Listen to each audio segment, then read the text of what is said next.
Hello, my name is John McKenna. I am a Carson City supervisor, and welcome to It's Your City. Today is April 4th. Yesterday, April 3rd, the Board of Supervisors met. Topics of interest that they covered: approval of a beer and wine license for a new business here in Carson City, Tobo Sushi and Grill, 135 Clearview. So now we'll have another sushi restaurant here in town, and it's probably a great addition to the restaurant venues we have. It's also an indication of increased economic development in this town. The board also approved amendments to the development agreement for Schultz Ranch development. That's south of the Stewart Indian School by the prison down there. Where the racetrack used to be, it's new houses, so new houses will be constructed. Another indication of improving economy. The board also allocated $190,000 for critical needs, capital needs, including new life-saving equipment for the fire department. That particular need was new defibrillators for the fire, for the ambulances. The old ones were built in 2000, 2002. There have been many developments in life-saving techniques since then, so we've upgraded our ambulances.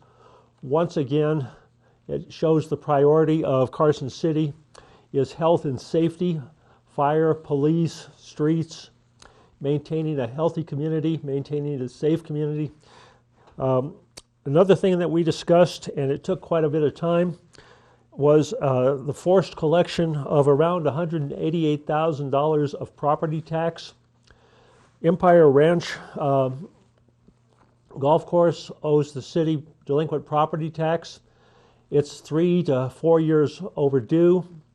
The city's been trying to work with Empire Ranch on the collection of the tax, but because of the bankruptcy court and things like that, enforced collection was not an option. Now it is, because the golf course is no longer in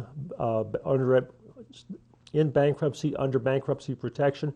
So the city could file a motion and either take the property or force them to pay the $188,000 within 90 days, or sell the property on a public sale.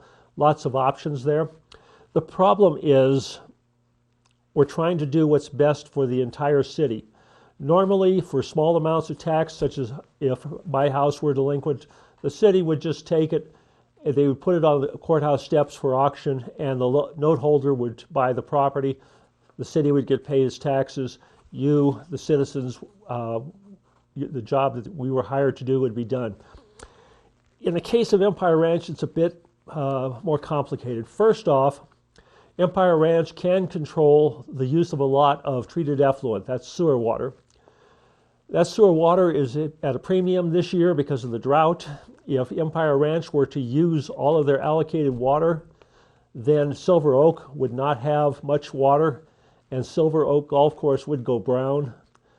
The city does not want that to happen. I don't want it to happen. You don't want it to happen. The residents around there don't want it to happen. It would decrease property values significantly. It would make it difficult to sell the properties, and it would impact the property taxes in the future of that area. Or Empire Ranch could not water, basically let the course go fallow and not operate it. In that case, the people that live in the Empire Ranch area, their grass would, the golf course there would go brown, and their property values would drop. They would have a hard time selling their house, and it would decrease their quality of life. Also in there, if Empire Ranch were to use its entire allotment, then Eagle Valley Golf Course would have problems during the year, and it would impact the recreational golfers that use that course. So it's not a straightforward pay your bill or your property is going to be sold. We have to look at the entire community and make sure that the entire community is dealt with correctly. And first off, that means your property taxes are the property taxes that are owed to you as a citizen of Carson City are collected. And we have to make sure that the property values stay up, and we have to make sure that the residents there are treated fairly. The owner of the property, Mr. Millard, came forward. We had a nice discussion with him. The residents had a nice discussion with him. and we're going to work on this for the next few months and try to make sure that there is an equitable agreement there and everybody is well taken care of. We want a win-win on this, but at the end of 90 days or so, in August maybe, if nothing happens, then I think most likely the city would either demand payment or put the property up for sale. The board also, on kind of a light agenda, but it took a long time, also voted for the April 17th supervisor meeting to be at the regular time. There was a request by a supervisor to make it at a later time, but the board felt staying consistent with an 8:30 start was probably the best thing to do. So that meeting will be just a normal time meeting. In addition to the items acted upon by the board, there were significant events over the last week or so. And the most significant for outdoors types and for those that believe in economic development is Sportsman's Warehouse opened. Nice selection of merchandise, good location, friendly people.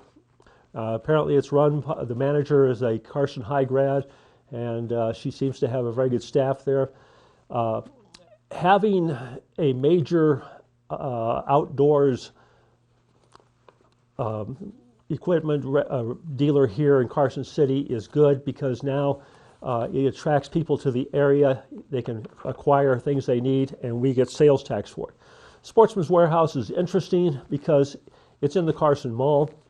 Carson City has had, as part of the redevelopment program, a sales tax incentive program, and this Sportsman's Warehouse is the last one.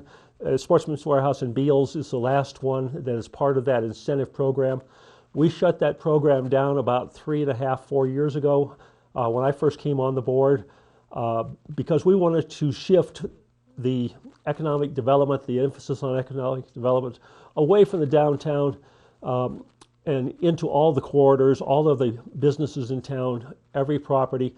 We need a lot of economic development out to the north and out to the east, and there's lots of facilities for it. The old Scolares area, that whole shopping center could use a redo and opening up and getting some sales tax dollars in. So we shut down that particular program. That program has been a great success with the auto dealers. They're supplying 20+% of all the all the sales tax in Carson City. And sales tax is our major revenue in Carson City, as it is for the state. So we have to have retail sales. We have to have that sales tax dollar come in. The provision with Sportsman's Warehouse and with Beals is to the mall itself. Basically, the mall gets a rebate of the sales tax increase that is created by having this business there. That is passed on to the business by reducing their rents. That way the mall could attract a tenant there. If you remember, in the mall, there used to be Gottschalks that had the entire southern corner of that, a big sales tax producer. They left. The mall had a hard time filling the space that large. No one wanted to come to Carson City and take that space. So we extended the sales tax incentive for the mall a couple of times, and finally they found the tenants, got the tenants to come in here, and Sportsman's Warehouse is open, and like I said, great selection of merchandise. The other one mentioned was Beals. Beals is a, I wouldn't say upscale, but a middle scale clothing business, and people are looking forward to being here. It should open up later this month, and with that, then I think our sales tax revenues will pick up some. That will help the budget quite a bit. I mentioned earlier we spent $190,000 on critical needs, things like defibrillators for ambulances, a dishwasher for the jail because the one they have was with the original jail and it just cannot be repaired any longer. Things like that. The needs basically are $4 million plus. That's been identified. And some of those needs, while critical, may or may not be filled in the future, like a aerial fire truck, $925,000. We tried to get a grant to get that. The grant fell through 2 years ago. But we have needs here in Carson City, and the sales tax will help that. The sales tax will also help with my program, which I have support from 2 other members of the board, and that's to cut the property taxes as rapidly as we can, getting the property tax to where it was. We're the only we're the only city in the state of Nevada that is cutting property taxes this year. I hope. We still haven't had the final vote on it, but the initial vote was to cut the property tax 2 cents. I'd like to cut it 10, but we don't have enough money in the budget to have a balanced budget and cut the property tax. I prefer to cut the property tax versus putting the money into ending fund balance or reserves, simply because we're starting to get requests from employee groups for raises. Some of them are a little extravagant, and it's easier to hold the line if you don't have the tax revenue actually collected. The second part of that is there's also some requests from departments for employees. Grants are drying up, and they'd like to maintain their activities that were funded by grants. I've taken a hard line, and I think the rest of the board will take a hard line, that any grant position that's no longer funded will be eliminated unless you can find other funds within your department. But we shall see. We're not out of the economic woods yet. We probably won't be out of the economic woods for 2 to 4 years. But conservative budgeting is probably the way of the future for Carson City. Not that it wasn't conservative budgeting in the past, but very conservative budgeting, I guess. I don't think Carson City's economy is going to improve dramatically over the next 4 years. We'll do better. We'll have some leeway. We'll be able to build reserves, but I don't know that we're ever going to get back to where we were in 2006. In 2007, if you remember, the economy was starting to drop then because we were at build-out and construction of buildings had ceased. The other thing that went on last week was that the interviews started for the city manager candidates. A group of citizens asked questions of the city manager candidates on Tuesday. There are 5 people. One is our own Stacy Giolmi, the fire chief. Another one is a gentleman named Jeff Fontaine, who runs a I don't know what you'd call it. It's Nevada Association of County Officers. NACO. Jeff is an old Carson City resident. He used to be with the Department of Transportation. He's also was on the school board for a little while. And then there are 3 other candidates from outside of here with experience. The most unique is a Marine colonel who used to run Camp Pendleton, and he has the skills to run Carson City, he thinks, and it'll be interesting talking to him. One of the interviewees said that he would be a good candidate because he knows how to negotiate, or he negotiated with the Taliban, so he should be able to handle Carson City. The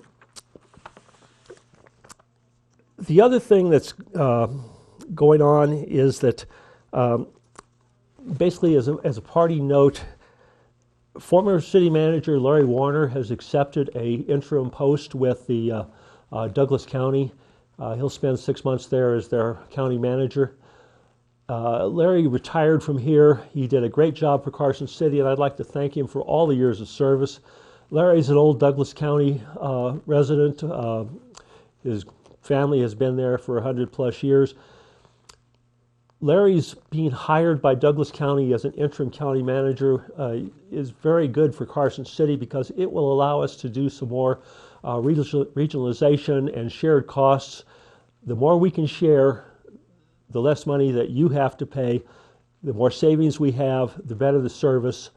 Carson City's too small for some things. Douglas County's too small for some things. For example, I don't know if you know it or not, but all of the traffic lights in Douglas County and Lyon County are maintained by Carson City. All of the GIS work, graphic information services, we've hired Douglas County to do that for us. So we don't have to have a full department here and they have a full department there. We can share those things, realize cost savings, and that's the future, I think, of government, is realizing cost savings through regionalization. So the week that was, first off, economic development. It is great to see new business come to Carson City, shop in Carson City, make those businesses successful, go to the old businesses in Carson City. Instead of picking up the computer and ordering that new bow or that new set of waders, go down to Sportsman's Warehouse and buy it. Or you can go out to any of the new businesses in Carson City and acquire things there. We're all in this together. The sales tax dollar that is generated in Carson City stays in Carson City. The sales tax dollar that is generated in Douglas County goes to Washoe County and Las Vegas and the other counties and doesn't get back here.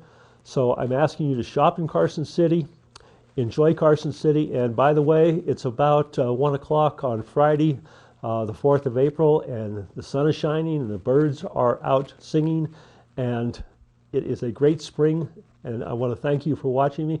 If you have any questions of me, John McKenna, Carson City Supervisor, Ward 3, 883-2908, jmckenna@carson.org.